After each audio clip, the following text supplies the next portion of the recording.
जुगो जुग अटल। तख्त चवर छत्र जी के मालिक, हाजरा हजूर जाहरा जहूर, सर्व कला भरपूर। रहमतां बख्शिशां के दाते, धन धन साहिब श्री गुरु ग्रंथ साहिब पातशाह जी ने ਅੰਮ੍ਰਿਤ ਵੇਲੇ ਪ੍ਰਕਾਸ਼ਮਾਨ ਹੁੰਦਿਆਂ ਅੰਮ੍ਰਿਤਮਈ ਉਪਦੇਸ਼ ਅਲਾਹੀ ਦਰਗਾਹੀ ਫਰਮਾਨ ਸਾਡੇ ਸੰਸਾਰਕ ਜੀਵਾਂ ਦੇ ਭਲੇ ਵਾਸਤੇ ਸਤਿਗੁਰਾਂ ਨੇ ਬਖਸ਼ਿਸ਼ ਕੀਤਾ ਹੈ। ਆਓ ਰਲ ਮਿਲ ਕੇ ਗੁਰ ਹੁਕਮ ਨੂੰ ਵਿਚਾਰੀਏ, ਸਮਝੀਏ ਅਤੇ ਆਪਣੇ ਜੀਵਨ ਵਿੱਚ ਲਾਗੂ ਕਰੀਏ ਜੀ। ਵਾਹਿਗੁਰੂ ਜੀ। ਬਿਲਾਵਲ ਮਹੱਲਾ ਪੰਜਵਾਂ। ਅੱਜ ਦਾ ਮੁਬਾਰਕ ਉਪਦੇਸ਼ ਬਿਲਾਵਲ ਰਾਗ ਦੇ ਅੰਦਰ ਮਹੱਲਾ ਪੰਜਵਾਂ, ਭਾਵ ਪੰਚਮ ਸ਼ਹਿਨਸ਼ਾਹ, ਪੰਚਮ ਗੁਰਦੇਵ, ਸ਼ਹੀਦਾਂ ਦੇ ਸਰਤਾਜ ਬਾਣੀ ਕੇ ਬੋਹਿਤ ਸਤਿਗੁਰੂ ਧੰਨ ਧੰਨ ਸਾਹਿਬ ਸ਼੍ਰੀ ਗੁਰੂ ਅਰਜਨ ਦੇਵ ਪਾਤਸ਼ਾਹ ਜੀ ਦੀ ਮੁਬਾਰਕ ਰਸਨਾ ਦੇ ਵਿੱਚੋਂ ਉਚਾਰਨ ਕੀਤਾ ਹੋਇਆ ਪਾਵਨ ਹੁਕਮ ਹੈ। ਤੋ ਸਤਿਗੁਰਾਂ ਨੇ 806 ਅੰਕ ਤੇ ਇਸ ਹੁਕਮ ਨੂੰ ਸੁਭਾਏਮਾਨ ਕੀਤਾ ਹੈ। ਤੋ ਦਾਤਾ ਜੀ ਹੁਕਮ ਦੁਆਰਾ ਕੀ ਸਮਝਾ ਰਹੇ ਨੇ। ਪਹਿਲੀ ਜੋ ਪੰਗਤੀ ਹੈ ਰਹਾਉ ਵਾਲਾ ਬੰਦ ਹੈ।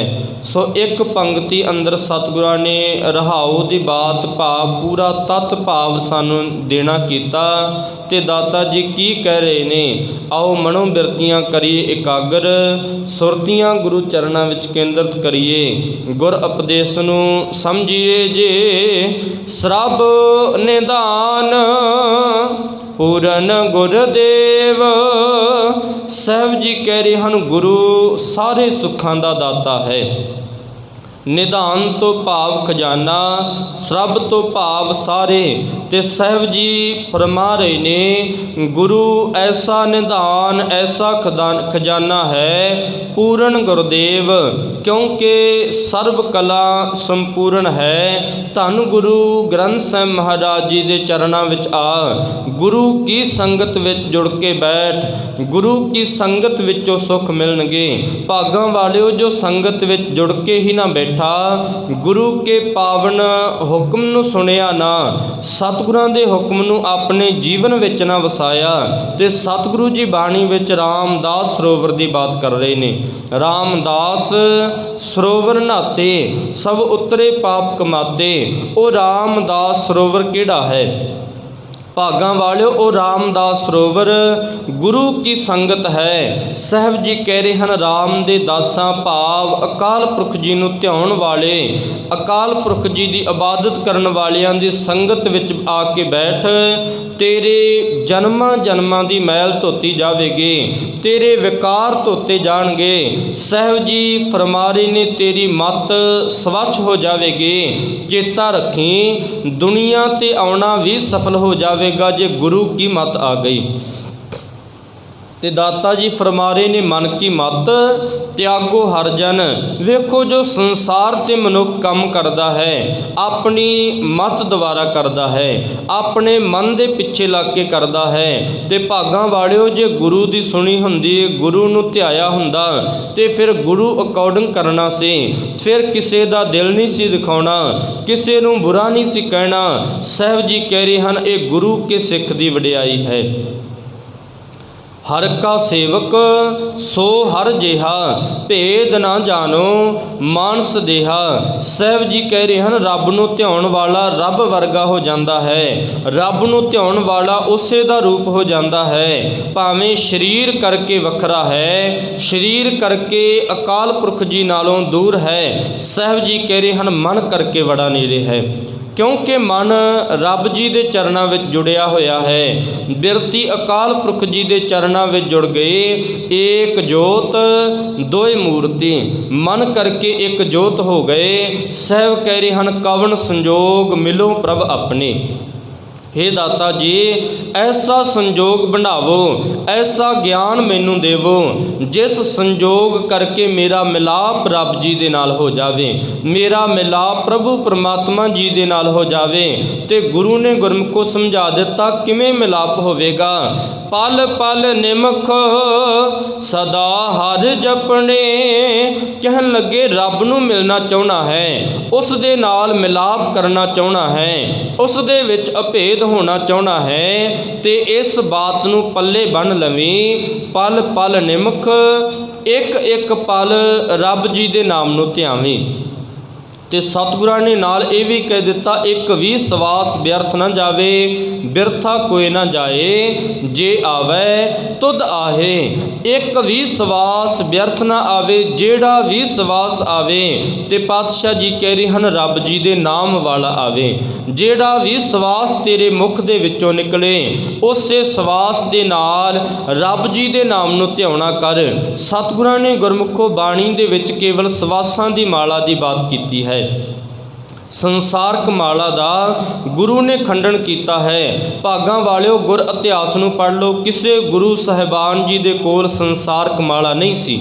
सतगुरां ने बाणी विच भी कह दिता, हाथे माथे तिलक हथ माला बाना, लोगन राम खिलौना जाना।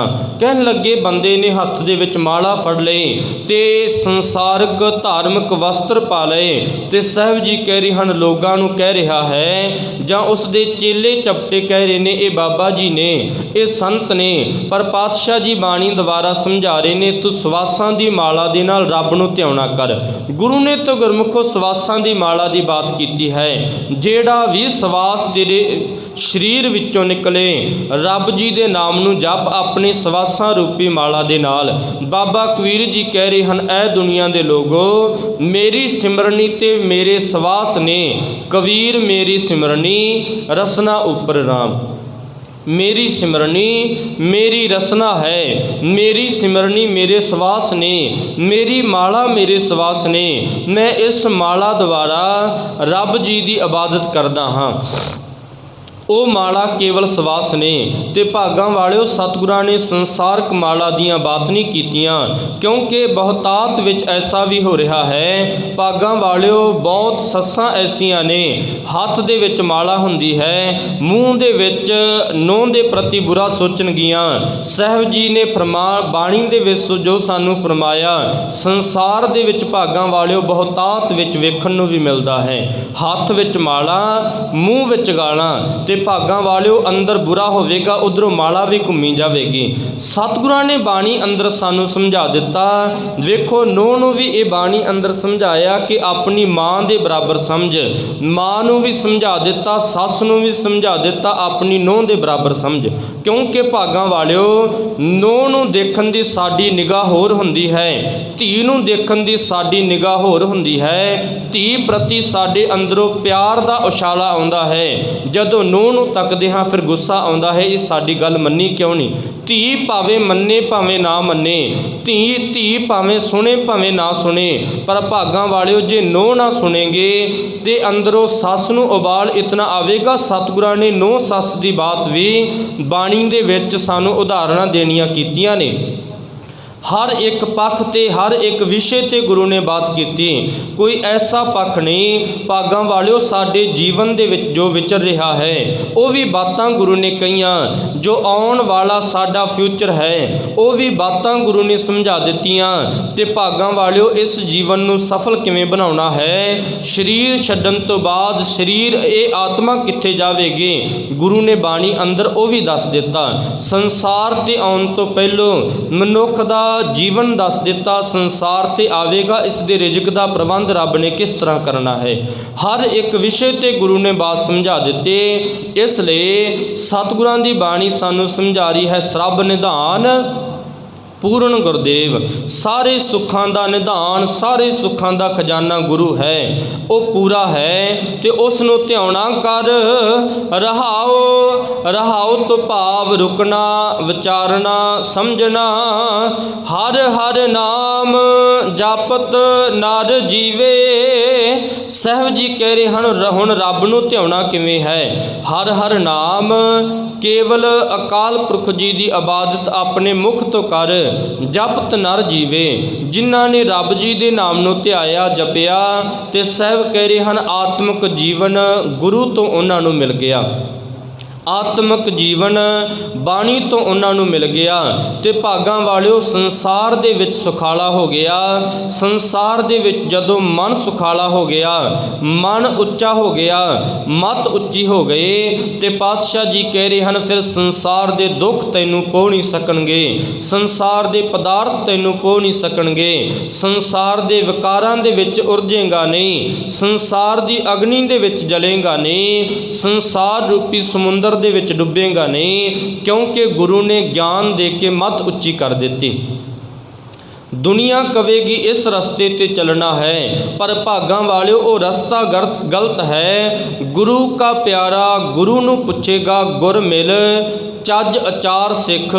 ਗੁਰੂ ਨੂੰ ਪੁੱਛੇਗਾ ਕਿਸ ਰਸਤੇ ਤੇ ਜਾਣਾ ਹੈ। ਜੇ ਗੁਰੂ ਅਕੋਰਡਿੰਗ ਚੱਲੇਗਾ ਕਦੀ ਜੀਵਨ ਵਿੱਚ ਦੁੱਖ ਨਹੀਂ ਲੱਗਦਾ, ਮਨ ਕਦੀ ਡੋਲੇਗਾ ਨਹੀਂ। ਸਰੀਰ ਤੇ ਗੁਰਮੁਖੋ ਇੱਕ ਮਸ਼ੀਨਰੀ ਦੀ ਤਰ੍ਹਾਂ ਹੈ, ਇਸ ਤੇ ਦੁੱਖ ਵੀ ਆਉਣਗੇ, ਸਰੀਰ ਛੱਡਣਾ ਵੀ ਪਵੇਗਾ, ਸਰੀਰ ਵਿੱਚੋਂ ਜਾਣਾ ਵੀ ਪਵੇਗਾ, ਪਰ ਚੇਤਾ ਰੱਖਿਓ ਮਨ ਕਦੀ ਡੋਲੇਗਾ ਨਹੀਂ, ਮਨ ਕਦੀ ਦੁੱਖਾਂ ਦੇ ਵਿੱਚ ਕਰੁੱਝੇਗਾ ਨਹੀਂ। ਤੇ ਸਾਹਿਬ ਜੀ ਕਹਿ ਰਹੇ ਹਨ ਗੁਰ ਮਿਲ ਚੱਜ ਅਚਾਰ ਸਿੱਖ। ਗੁਰੂ ਨੂੰ ਆ ਕੇ ਮਿਲ, ਜੀਵਨ ਜਿਉਣ ਦਾ ਢੰਗ ਸਿੱਖ, ਜੀਵਨ ਜਿਉਣ ਦਾ ਚੱਜ ਸਿੱਖ, ਤੁਧ ਕਦੇ ਨਾ ਲੱਗੈ ਦੁੱਖ। ਸਾਹਿਬ ਜੀ ਕਹਿ ਰਹੇ ਹਨ ਕਦੇ ਵੀ ਤੈਨੂੰ ਦੁੱਖ ਨਹੀਂ ਪਵੇਗਾ ਜੇ ਆਪਣੇ ਮਨ ਨੂੰ ਗੁਰੂ ਅਕੋਰਡਿੰਗ ਚਲਾਏਗਾ, ਆਪਣੇ ਮਨ ਨੂੰ ਗੁਰੂ ਮੁਤਾਬਕ ਚਲਾਵੇਂਗਾ। ਤੇ ਸਤਿਗੁਰਾਂ ਨੇ ਕਹਿ ਦਿੱਤਾ ਹਰ ਹਰ ਨਾਮ ਜਪਤ ਨਰ ਜੀਵੇ। ਉਹਨਾਂ ਮਨੁੱਖਾਂ ਨੇ ਆਪਣੇ ਮਨ ਦੇ ਅੰਦਰ, ਆਪਣੀ ਮਤ ਦੇ ਅੰਦਰ ਐਸੇ ਨਾਮ ਨੂੰ ਟਿਕਾ ਲਿਆ ਜਿਨ੍ਹਾਂ ਕਰਕੇ ਆਤਮਿਕ ਜੀਵਨ ਮਿਲ ਗਿਆ। ਆਤਮਿਕ ਜੀਵਨ ਕਰਕੇ ਇਹ ਸੰਸਾਰ ਤੇ ਆਉਣਾ ਸਫਲ ਹੋ ਗਿਆ ਜੀ। ਮਰ ਖੁਆਰ ਸਾਖਤ ਨਰ ਥੀਵੇ। ਹੁਣ ਜਿਨ੍ਹਾਂ ਨੇ ਰੱਬ ਨੂੰ ਧਿਆਇਆ ਨਹੀਂ, ਜੀਵਨ ਵੀ ਮਿਲਿਆ, ਸੰਸਾਰ ਵਿੱਚ ਵੀ ਆਏ, ਤੇ ਗੁਰੂ ਜੀ ਕਹਿ ਰਹੇ ਹਨ ਜਿਨ੍ਹਾਂ ਨੇ ਧਿਆਇਆ ਨਹੀਂ ਉਹਨਾਂ ਦਾ ਜੀਵਨ ਕੈਸਾ ਹੈ। ਮਰ ਖੁਆਰ ਸਾਖਤ ਨਰ ਥੀਵੇ। ਸਤਿਗੁਰੂ ਜੀ ਕਹਿ ਰਹੇ ਹਨ ਆਤਮਿਕ ਤੌਰ ਤੇ ਮੌਤ ਹੋ ਗਈ ਹੈ, ਕੇਵਲ ਕੱਲਾ ਸਰੀਰ ਲੋਥ ਸੰਸਾਰ ਦੇ ਵਿੱਚ ਫਿਰਦੀ ਹੈ। ਜੇ ਆਤਮਾ ਕਰਕੇ ਰੱਬ ਨੂੰ ਚੇਤੇ ਨਹੀਂ ਕੀਤਾ, ਪਾਤਸ਼ਾਹ ਜੀ ਕਹਿ ਰਹੇ ਹਨ ਸਮਝ ਲਈ ਆਤਮਿਕ ਤੌਰ ਤੇ ਮੌਤ ਹੋ ਗਈ ਹੈ। ਮਰ ਖੁਆਰ ਸਾਖਤ ਨਰ ਥੀਵੇ। ਸਾਹਿਬ ਜੀ ਕਹਿ ਰਹੇ ਹਨ ਆਤਮਿਕ ਮੌਤੇ ਮਰ ਗਿਆ ਹੈ, ਖੁਆਰ ਹੋ ਗਿਆ, ਰੱਬ ਦੇ ਨਾਲੋਂ ਟੁੱਟਿਆ, ਸੰਸਾਰ ਦੇ ਵਿੱਚ ਠੋਕਰਾਂ ਖਾਈ ਜਾ ਰਿਹਾ ਹੈ, ਸੰਸਾਰ ਦੇ ਧੰਦਿਆਂ ਨੂੰ ਵਕਾਰਾਂ ਦੇ ਵਿੱਚ ਕਰੀ ਜਾ ਰਿਹਾ ਹੈ। ਤੇ ਪਾਤਸ਼ਾਹ ਜੀ ਕਹਿ ਰਹੇ ਹਨ ਸਾਖਤ ਭਾਵ ਰੱਬ ਨਾਲੋਂ ਟੁੱਟਿਆ ਹੋਇਆ ਮਨੁੱਖ। ਨਰ ਤੋਂ ਭਾਵ ਮਨੁੱਖ ਦੀ ਬਾਤ ਕੀਤੀ, ਥੀਵੇ ਤੋਂ ਭਾਵ ਸੰਸਾਰ ਦੇ ਵਿਸ਼ੇ ਵਿਕਾਰਾਂ ਵਿੱਚ ਕਰੋਜੀ ਜਾ ਰਿਹਾ ਹੈ, ਵਾਰ-ਵਾਰ ਦੁਖੀ ਹੋਈ ਜਾ ਰਿਹਾ ਹੈ, ਕਿਉਂਕਿ ਰੱਬ ਨਾਲੋਂ ਟੁੱਟਿਆ ਹੋਇਆ ਮਨੁੱਖ ਗੁਰਮੁਖੋ ਮਨ ਕਲਪਨਾ ਦੇ ਵਿੱਚ ਰਹੇਗਾ। ਰੱਬ ਨਾਲੋਂ ਟੁੱਟੇਗਾ, ਮਨ ਦੇ ਅੰਦਰ ਦੁੱਖ ਤੈਨੂੰ ਮਹਿਸੂਸ ਹੋਣਗੇ। ਰੱਬ ਦੇ ਨਾਲੋਂ ਟੁੱਟੇਗਾ, ਸੰਸਾਰ ਵਿੱਚ ਅੱਜ ਵੀ ਡੁੱਬਾ ਤੇ ਕੱਲ ਵੀ ਡੁੱਬੇਗਾ। ਇਸ ਲਈ ਸਤਿਗੁਰੂ ਜੀ ਸਮਝਾ ਰਹੇ ਨੇ राम नाम हुआ रखवारा। गुरु का नाम तेरे जीवन दा रखवारा है, गुरु का नाम तेरे जीवन दी रखवाली करदा है। गुरु का नाम तेरे मन दे आले दुआले एक सुरक्षा कवच गुरु बना दिंदा है। गुरु आले दुआले एक कंध बना दिंदा है, परमेश्वर दिता बन्ना, दुख रोग का डेरा भन्ना। साहब जी कह रहे हैं वकार तेरे मन नूं ठग नहीं सकणगे, क्योंकि मत गुरु इतनी बलवान कर दिंदा है, मन इतना बलवान कर दिंदा है। चख मारो साकत वेचारा। दुनिया दे विच मनुख झखा मारदा है, भाव बेअर्थ दे काम करी जा रहा है, जिन्हां दे विचों इस नूं आत्मक जीवन दा 1% भी लाभ नहीं होवेगा। साहब जी कह रहे हैं वो काम बेअर्थ ने। धर्म दे नां ते मनुख कर्म कांड करी जा रहा है, वो बेअर्थ ने। धर्म दे नां ते मनुख अंध विश्वास करी जा रहा है, वो बेअर्थ ਅਰਥ ਨੇ ਸਤਿਗੁਰਾਂ ਨੇ ਤੇ ਇੱਥੋਂ ਤੱਕ ਕਹਿ ਦਿੱਤਾ, ਤ੍ਰਿਗ ਤਿਨਾਂ ਦਾ ਜੀਵਿਆ ਜਿਸ ਲਿਖ ਲਿਖ ਵੇਚੈ ਨਾਉ, ਖੇਤੀ ਤਿਨ ਕੀ ਉਜੜੈ ਖਲਵਾੜੇ ਕਿਆ ਥਾਉ। ਵੇਖੋ ਸਤਿਗੁਰਾਂ ਨੇ ਬਾਣੀ ਦੇ ਵਿੱਚ ਉਦਾਹਰਨ ਵੀ ਸਾਨੂੰ ਦੇ ਦਿੱਤੀ। ਕਿਸਾਨ ਖੇਤੀ ਕਰਦਾ ਹੈ, ਖੇਤੀ ਇਸ ਕਰਕੇ ਕਰਦਾ ਹੈ ਕਿ ਮੈਂ ਇਸ ਦੇ ਵਿੱਚੋਂ 4 ਪੈਸੇ ਕਮਾਵਾਂਗਾ। ਮੇਰਾ ਬੋਲ ਲੱਗੇਗਾ ਜਦ ਉਹ ਖੇਤੀ ਨੂੰ ਗੁਰਮੁਖੋਂ ਵੱਢੇਗਾ ਕੱਟੇਗਾ, ਬੋਲ ਲੱਗੇਗਾ, ਉਸ ਬੋਲ ਨੂੰ ਵੇਚੇਗਾ ਤੇ ਕਿਸਾਨ ਦੇ ਪਾਸ ਪੈਸੇ ਆਉਣਗੇ। ਸਤਿਗੁਰੂ ਜੀ ਕਹਿ ਰਹੇ ਹਨ, ਕਰਮਾਂ ਰੂਪੀ ਖੇਤੀ ਹੈ, ਨਾਮ ਰੂਪੀ ਬੀਜ ਤੂੰ ਪਾਉਣਾ ਸੀ, ਆਪਣੀ ਖੇਤੀ ਉਜਾੜ ਲਈ, ਖੇਤੀ ਤਿਨ ਕੀ ਉਜੜੈ ਖਲਵਾੜੇ ਕਿਆ ਥਾਉ। ਇਸ ਦੇ ਬੋਲ ਕੀ ਲੱਗਣੇ ਸਨ, ਆਪਣੇ ਕਰਮ ਵੀ ਇਸ ਨੇ ਉਜਾੜ ਲਏ, ਮਨ ਰੂਪੀ ਸਰੀਰ ਨੂੰ ਇਸ ਨੇ ਬੰਜਰ ਬਣਾ ਲਿਆ, ਕਿਉਂਕਿ ਲੋਕਾਂ ਨੂੰ ਅੰਧ ਵਿਸ਼ਵਾਸ ਦੇ ਵਿੱਚ ਪਾਇਆ, ਵਕਾਰਾਂ ਰੂਪੀ ਪੰਡ ਆਪਣੇ ਸਿਰ ਤੇ ਭਾਰੀ ਕਰ ਲਏ। ਤੇ ਗੁਰੂ ਕਹਿ ਰਿਹਾ ਹੈ, ਤ੍ਰਿਗ ਤਿੰਨਾਂ ਦਾ ਜੀਵਿਆ।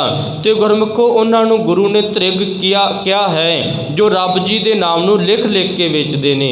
ਤ੍ਰਿਗ ਤਿੰਨਾਂ ਦਾ ਜੀਵਿਆ ਜਿਸ ਲਿਖ ਲਿਖ ਵੇਚੈ ਨਾਉ, ਖੇਤੀ ਤਿਨ ਕੀ ਉਜੜੈ ਖਲਵਾੜੇ ਕਿਆ ਥਾਉ। ਸਾਹਿਬ ਜੀ ਕਹਿ ਰਹੇ ਹਨ, ਆਪਣੀ ਖੇਤੀ ਵੀ ਉਜਾੜ ਰਹੇ ਨੇ, ਲੋਕਾਂ ਨੂੰ ਵੀ ਅੰਧ ਵਿਸ਼ਵਾਸ ਦੇ ਵਿੱਚ ਪਾ ਕੇ ਉਹਨਾਂ ਨੂੰ ਵੀ ਕੁਰਾਹੇ ਪਾ ਰਹੇ ਨੇ। ਇਸ ਲਈ ਝੱਖ ਮਾਰੋ ਸਾਖਤ ਵਿਚਾਰਾ। ਮਨੁੱਖ ਝੱਖਾਂ ਮਾਰੀ ਜਾ ਰਿਹਾ ਇਸ ਸੰਸਾਰ ਦੇ ਵਿੱਚ, ਉਹਨਾਂ ਠੱਗਾਂ ਦੇ ਮਗਰ ਲੱਗ ਕੇ, ਉਹਨਾਂ ਅੰਧ ਵਿਸ਼ਵਾਸੀਆਂ ਦੇ ਮਗਰ ਲੱਗ ਕੇ ਜੀਵਨ ਖੁਆਰ ਕਰ ਰਿਹਾ ਹੈ ਜੀ। ਨਿੰਦਾ ਕਰ ਕਰ ਪਚਹਿ ਕਨੇਰੇ। ਹੁਣ ਉਹਨਾਂ ਨਿੰਦਿਆ ਵਾਲਿਆਂ ਦੀ ਬਾਤ ਕੀਤੀ। ਕਈਆਂ ਨੂੰ ਗੁਰਮੁਖੋਂ ਨਿੰਦਿਆ ਬੜੀ ਪਿਆਰੀ ਲੱਗਦੀ ਹੈ। ਮਨੁੱਖ ਸੱਚ ਉਸ ਦੇ ਮੂੰਹ ਤੇ ਕਹਿ ਦੇਵੇ, ਸੁਣਿਆ ਨਹੀਂ ਜਾਵੇਗਾ, ਉਸ ਨੂੰ ਲੜਨ ਤੱਕ ਜਾਵੇਗਾ, ਉਸ ਨੂੰ ਗੁਰਮੁਖੋਂ ਮਾਰਨ ਤੱਕ ਜਾਵੇਗਾ। ਸਾਹਿਬ ਜੀ ਕਹਿ ਰਹੇ ਹਨ, ਇਹ ਵੀ ਬਾਤ ਚੇਤਾ ਰੱਖਿਓ, ਸੱਚ ਕਦੀ ਖਤਮ ਨਹੀਂ ਹੁੰਦਾ। ਸੱਚ ਸੁਣਨਾ ਵੀ ਬੜਾ ਔਖਾ ਹੈ। ਸੁਣੀ ਨਾ ਜਾਈ ਸੱਚ ਅੰਮ੍ਰਿਤ ਗਾਥਾ। ਗੁਰੂ ਦੀ ਅੰਮ੍ਰਿਤ ਬਾਣੀ ਦਾ ਸੱਚ ਸੁਣਿਆ ਨਹੀਂ ਜਾ ਰਿਹਾ, ਕਿਉਂਕਿ ਅਸੀਂ ਝੂਠ ਦੇ ਵਿੱਚ ਪਰਚੇ ਹੋਏ ਹਾਂ, ਅਸੀਂ ਨਿੰਦਿਆ ਦੇ ਵਿੱਚ ਮਸਤ ਹਾਂ, ਅਸੀਂ ਝੂਠੀਆਂ ਕਹਾਣੀਆਂ ਦੇ ਵਿੱਚ ਲੋਕਾਂ ਦੇ ਮਗਰ ਲੱਗੇ ਹੋਏ ਹਾਂ। ਪਾਤਸ਼ਾਹ ਜੀ ਕਹਿ ਰਹੇ ਹਨ, ਰਾੜ ਕਰਤ ਝੂਠੀ ਲੱਗ ਗਾਤਾ, ਕਿਉਂਕਿ ਅਸੀਂ ਝੂਠੀਆਂ ਕਹਾਣੀਆਂ ਦੇ ਵਿੱਚ ਪਰਚੇ ਹੋਏ ਹਾਂ। ਝੂਠੀਆਂ ਕਥਾਵਾਂ ਸਾਨੂੰ ਸੁਣਾ ਕੇ, ਸੰਸਾਰਕ ਬਾਤਾਂ ਸਾਨੂੰ ਸੁਣਾ ਕੇ, ਮਿਥਿਹਾਸ ਸਾਨੂੰ ਸੁਣਾ ਕੇ, ਤੇ ਭਾਗਾਂ ਵਾਲੇ ਉਸ ਦੇ ਵਿੱਚ ਅਸੀਂ ਇਤਨਾ ਫਸ ਗਏ, ਸਾਨੂੰ ਸੱਚ ਤੇ ਝੂਠ ਦੀ ਪਹਿਚਾਨ ਨਹੀਂ ਰਹੀ। ਸਤਿਗੁਰੂ ਜੀ ਕਹਿ ਰਹੇ ਹਨ, ਨਿੰਦਾ ਕਰ ਕਰ ਪਚਹਿ ਕਨੇਰੇ। ਕੋਈ ਨੂੰਹ ਸੱਸ ਦੀ ਨਿੰਦਿਆ ਕਰ ਰਹੀ ਹੈ, ਕੋਈ ਸੱਸ ਨੂੰਹ ਦੀ ਨਿੰਦਿਆ ਕਰ ਰਹੀ ਹੈ। ਗੁਰਮੁਖੋ ਕੋਈ ਆਪਣੇ ਪਰਿਵਾਰ ਦੀ, ਆਪਣੇ ਚਾਚਿਆਂ ਤਾਇਆਂ ਦੀ ਨਿੰਦਿਆ ਕਰ ਰਿਹਾ ਹੈ, ਕੋਈ ਸੱਥ ਵਿੱਚ ਬੈਠਿਆਂ ਦੀ ਨਿੰਦਿਆ ਕਰ ਰਿਹਾ ਹੈ। ਸਤਿਗੁਰੂ ਜੀ ਕਹਿ ਰਹੇ ਹਨ, ਉਸ ਨਿੰਦਿਆ ਤੋਂ ਦੂਰ ਹੋਣਾ ਚਾਹੁੰਦਾ ਹੈ। ਨਿੰਦਕ ਡੂਬਾ ਹਮ ਉਤਰੇ ਪਾਰ। ਬਾਬਾ ਕਬੀਰ ਜੀ ਕਹਿ ਰਹੇ ਹਨ, ਨਿੰਦਕ ਡੁੱਬੇਗਾ ਹੀ ਡੁੱਬੇਗਾ, ਕਿਉਂਕਿ ਦੂਜਿਆਂ ਦੇ ਵਿਕਾਰਾਂ ਦਾ, ਦੂਜਿਆਂ ਦੇ ਪਾਪਾਂ ਦਾ ਬੋਝ ਆਪਣੇ ਸਿਰ ਤੇ ਚੁੱਕੀ ਜਾ ਰਿਹਾ ਹੈ। ਦੂਜਿਆਂ ਦੇ ਔਗਣ ਦੀ ਪੰਡ ਆਪਣੇ ਸਿਰ ਤੇ ਚੁੱਕੀ ਜਾ ਰਿਹਾ ਹੈ, ਦੂਜਿਆਂ ਦੇ ਬੋਝ ਵਧਾਈ ਜਾ ਰਿਹਾ ਹੈ, ਦੂਜਿਆਂ ਦੀ ਵਿਕਾਰਾਂ ਦੀ, ਪਾਪਾਂ ਦੀ ਮੈਲ ਧੋਈ ਜਾ ਰਿਹਾ ਹੈ। ਇਸ ਲਈ ਸਤਿਗੁਰੂ ਜੀ ਕਹਿ ਰਹੇ ਹਨ, ਨਿੰਦਕ ਅੱਜ ਵੀ ਡੁੱਬੇਗਾ, ਨਿੰਦਕ ਕੱਲ ਵੀ ਡੁੱਬੇਗਾ, ਕਿਉਂਕਿ ਗੁਰ ਕਿਰਪਾ ਤੇ ਨਿੰਦਕ ਹਟਿਓ। ਜਦੋਂ ਗੁਰੂ ਦੀ ਕਿਰਪਾ ਹੋ ਗਈ, ਅੰਦਰੋਂ ਨਿੰਦਿਆ ਵਾਲੀ ਬਿਰਤੀ ਖਤਮ ਹੋ ਜਾਵੇਗੀ। ਇਸ ਲਈ ਨਿੰਦਾ ਕਰ ਕਰ ਪਚਹਿ ਕਨੇਰੇ। ਮਨੁੱਖ ਨਿੰਦਿਆ ਦੇ ਵਿੱਚ ਇਤਨਾ ਮਸਤ ਹੋ ਗਿਆ, ਇਤਨਾ ਪਚ ਗਿਆ, ਤੇ ਸਾਹਿਬ ਜੀ ਕਹਿ ਰਹੇ ਹਨ, ਵਕਾਰ ਇਸ ਤੇ ਹਾਵੀ ਹੋ ਗਏ ਜੀ। ਮਿਰਤਕ ਫਾਂਸ ਗਲੈ ਸਿਰ ਪੈਰੇ। ਕਿਉਂਕਿ ਵਕਾਰਾਂ ਰੂਪੀ ਜਮ ਇਸ ਨੂੰ ਘੇਰ ਲਿਆ, ਵਕਾਰਾਂ ਨੇ ਘੇਰਿਆ, ਨਿੰਦਿਆ ਦੇ ਵਿੱਚ ਫਸਿਆ, ਸੰਸਾਰ ਦੇ ਮੋਹ ਮਾਇਆ ਦੇ ਵਿੱਚ ਫਸਿਆ। ਸਤਿਗੁਰੂ ਜੀ ਕਹਿ ਰਹੇ ਹਨ, ਵਕਾਰਾਂ ਦਾ ਫਾਂਸੀ, ਵਕਾਰਾਂ ਦੀ ਆਪਣੇ ਗਲ ਦੇ ਵਿੱਚ ਪਾਈ ਬੈਠਾ ਹੈ, ਆਪਣੇ ਪੈਰਾਂ ਦੇ ਵਿੱਚ ਵਕਾਰਾਂ ਦੀਆਂ ਬੇੜੀਆਂ ਪਾਈ ਬੈਠਾ ਰਿਹਾ ਹੈ। ਤੇ ਸਾਹਿਬ ਕਹਿ ਰਹੇ ਹਨ, ਮਿਰਤਕ ਫਾਂਸ ਗਲੈ ਸਿਰ ਪੈਰੇ। ਆਪਣੇ ਗਲ ਦੇ ਵਿੱਚ ਬੇੜੀਆਂ ਪਾਈਆਂ, ਪੈਰਾਂ ਦੇ ਵਿੱਚ ਬੇੜੀਆਂ ਪਾਈਆਂ, ਸੰਸਾਰਕ ਮੋਹ ਦੀਆਂ ਜੰਜੀਰਾਂ ਦੇ ਵਿੱਚ ਫਸਿਆ ਹੋਇਆ ਹੈ। ਕਹੋ ਨਾਨਕ ਜਪ ਹੈ ਜਨ ਨਾਮ। ਸਤਿਗੁਰੂ ਜੀ ਕਹਿ ਰਹੇ ਹਨ, ਜਿਸ ਨੇ ਰੱਬ ਜੀ ਦੀ ਇਬਾਦਤ ਕੀਤੀ, ਗੁਰੂ ਕੇ ਨਾਮ ਨੂੰ ਜਪਣਾ ਕੀਤਾ, ਤਾਂ ਕਿ ਨਿਕਟ ਨਾ ਆਵੇ ਜਾਮ। ਉਹਨਾਂ ਦੇ ਨਿਕਟ ਫਿਰ ਵਿਕਾਰ ਨਹੀਂ ਆਉਂਦੇ। ਉਹਨਾਂ ਦੇ ਨਿਕਟ ਦੁੱਖ ਵੀ ਨਹੀਂ ਆ ਸਕਦੇ, ਕਿਉਂਕਿ ਮਨ ਦੇ ਵਿੱਚ ਕਦੀ ਦੁੱਖ ਹਾਵੀ ਨਹੀਂ ਹੋਣਗੇ। ਭਾਵੇਂ ਚਾਰੇ ਪਾਸੇ ਮਨੁੱਖ ਸੰਸਾਰਕ ਦੁੱਖਾਂ ਵਿੱਚ ਘਿਰਿਆ ਹੋਵੇ, ਮਨ ਬਲਵਾਨ ਹੈ ਤੇ ਗੁਰਮੁਖੋ ਉਹਨਾਂ ਦੁੱਖਾਂ ਨੂੰ ਆਪਣੇ ਤੇ ਹਾਵੀ ਨਹੀਂ ਹੋਣ ਦੇਵੇਗਾ। ਦੁੱਖਾਂ ਦੇ ਵਿੱਚ ਵੀ ਰੱਬ ਦਾ ਸ਼ੁਕਰਾਨਾ ਕਰੇਗਾ, ਦੁੱਖਾਂ ਦੇ ਵਿੱਚ ਵੀ ਗੁਰਮੁਖੋ ਅੰਦਰ ਦਾ ਸੁੱਖ ਮਾਣੇਗਾ, ਅੰਦਰ ਦਾ ਆਨੰਦ ਮਾਣੇਗਾ, ਕਿਉਂਕਿ ਬਾਹਰਲੇ ਸੁੱਖ ਤੇ ਆਉਣੇ ਹੀ ਆਉਣੇ ਨੇ। ਬਾਹਰਲੇ ਸੁੱਖ ਨਾ ਆਉਣਗੇ, ਰੱਬ ਮਨੁੱਖ ਨੂੰ ਚੇਤੇ ਨਹੀਂ ਆਉਂਦਾ। ਜੇ ਸੁੱਖ ਗੁਰੂ ਕੀ ਦਾਤ ਨੇ, ਦੁੱਖ ਵੀ ਗੁਰੂ ਕੀ ਦਾਤ ਨੇ। ਜੇ ਪੁੱਤ ਗੁਰੂ ਕੀ ਦਾਤ ਅਸੀਂ ਕਹਿੰਦੇ ਹਾਂ ਤੇ ਧੀਆਂ ਵੀ ਗੁਰੂ ਕੀ ਦਾਤ ਨੇ। ਭਾਗਾਂ ਵਾਲਿਓ, ਹਰ ਇੱਕ ਬਾਤ ਗੁਰੂ ਕੀ ਦਾਤ ਹੈ। ਜੋ ਸਾਨੂੰ ਚੰਗਾ ਲੱਗਦਾ ਹੈ ਅਸੀਂ ਅਸਲ ਦੇ ਵਿੱਚ ਅਪਣਾਇਆ, ਅਸੀਂ ਅਸਲ ਦੇ ਵਿੱਚ ਚੰਗਾ ਉਸ ਨੂੰ ਕਿਹਾ। ਜੇ ਸਵੇਰੇ ਸ਼ਾਮ ਮੌਤ ਦੀ ਬਾਤ ਕਰ ਦਿੱਤੀ ਜਾਵੇ ਤੇ ਭਾਗਾਂ ਵਾਲਿਓ ਬੰਦਾ ਕਹਿੰਦਾ ਹੈ ਕਿਹੜੇ ਸਮੇਂ ਤੂੰ ਮੌਤ ਦੀਆਂ ਬਾਤਾਂ ਕਰ ਦਿੱਤੀਆਂ। ਜੇ ਜੀਵਨ ਗੁਰੂ ਕੀ ਦਾਤ ਹੈ, ਮੌਤ ਵੀ ਇੱਕ ਗੁਰੂ ਕੀ ਦਾਤ ਹੈ। ਤੇ ਭਾਗਾਂ ਵਾਲਿਓ ਬਾਬਾ ਕਬੀਰ ਜੀ ਕਹਿ ਰਹੇ ਹਨ, ਜਿਸ ਮਰਨੇ ਤੇ ਜਗ ਡਰੈ ਮੇਰਾ ਮਨ ਆਨੰਦ, ਮਰਨੇ ਹੀ ਤੇ ਪਾਈਐ ਪੂਰਨ ਪਰਮਾਨੰਦ। ਜੇ ਮੇਰੀ ਰੱਬ ਜੀ ਦੇ ਨਾਲ ਸਾਂਝ ਬਣ ਗਈ ਤੇ ਮੈਨੂੰ ਤਾਂਘ ਹੈ ਇਸ ਸਰੀਰ ਨੂੰ ਛੱਡਾਂ, ਜਲਦੀ ਉਸ ਦੇ ਵਿੱਚ ਅਭੇਦ ਹੋਵਾਂ। ਬਾਬਾ ਕਬੀਰ ਜੀ ਕਹਿ ਰਹੇ ਹਨ, ਆਪਣੀ ਹਉਮੈ ਨੂੰ, ਅਹੰਕਾਰ ਨੂੰ ਮਾਰੇਗਾ, ਆਪਣੇ ਆਪ ਤੇ ਕਾਬੂ ਕਰੇਗਾ ਤਾਂ ਰੱਬ ਦੇ ਨਾਲ ਮਿਲਾਪ ਹੋਵੇਗਾ। ਹੰਕਾਰ ਨੂੰ ਮਾਰ ਕੇ ਇਸ ਦੀ ਹੰਕਾਰ ਦੀ ਮੌਤ ਹੋਵੇਗੀ, ਹਉਮੈ ਹੰਗਤਾ ਦੀ ਮੌਤ ਹੋਵੇਗੀ, ਤਾਂ ਰੱਬ ਦੇ ਨਾਲ ਸਾਂਝ ਬਣੇਗੀ। ਵਿਚਾਰਾਂ ਬੜੀਆਂ ਲੰਬੇਰੀਆਂ ਨੇ, ਸੰਖੇਪ ਰੂਪ ਸਤਿਗੁਰਾਂ ਦੇ ਪਾਵਨ ਹੁਕਮ ਦੇ ਵਿਚਾਰ ਆਪ ਸੰਗਤਾਂ ਦੇ ਨਾਲ ਸਾਂਝੇ ਕੀਤੇ। ਪਾਤਸ਼ਾਹ ਜੀ ਵਿਚਾਰਾਂ ਕਰਨ ਦੇ, ਬਾਣੀ ਪੜ੍ਹਨ ਦੇ, ਸੇਵਾ ਕਰਨ ਦੇ ਸੋਝੀ ਸਮੱਤ ਦੇਣ। ਹੋਈਆਂ ਭੁੱਲਾਂ ਦੀ ਖਿਮਾ, ਵੱਧ ਤੋਂ ਵੱਧ ਸੰਗਤਾਂ ਗੁਰੂ ਚਰਨਾਂ ਦੀਆਂ ਹਾਜ਼ਰੀਆਂ ਭਰਿਆ ਕਰੋ ਜੀ। ਅੰਮ੍ਰਿਤ ਛਕੋ, ਸਿੰਘ ਸਜੋ, ਗੁਰੂ ਵਾਲੇ ਬਣੋ, ਆਪ ਜੁੜੋ। ਆਪਣੇ ਬੱਚਿਆਂ, ਸੰਗੀਆਂ, ਸਾਥੀਆਂ ਨੂੰ ਸਤਿਗੁਰਾਂ ਦੇ ਪਾਵਨ ਚਰਨਾਂ ਵਿੱਚ ਜੋੜੋ, ਤਾਂ ਕਿ ਮਾੜੀ ਸੰਗਤ ਤੋਂ ਬਚ ਕੇ ਗੁਰੂ ਕੀ ਸੰਗਤ ਕਰਕੇ, ਗੁਰੂ ਗੁਰੂ ਜਪ ਕੇ ਮਨੁੱਖਾ ਜੀਵਨ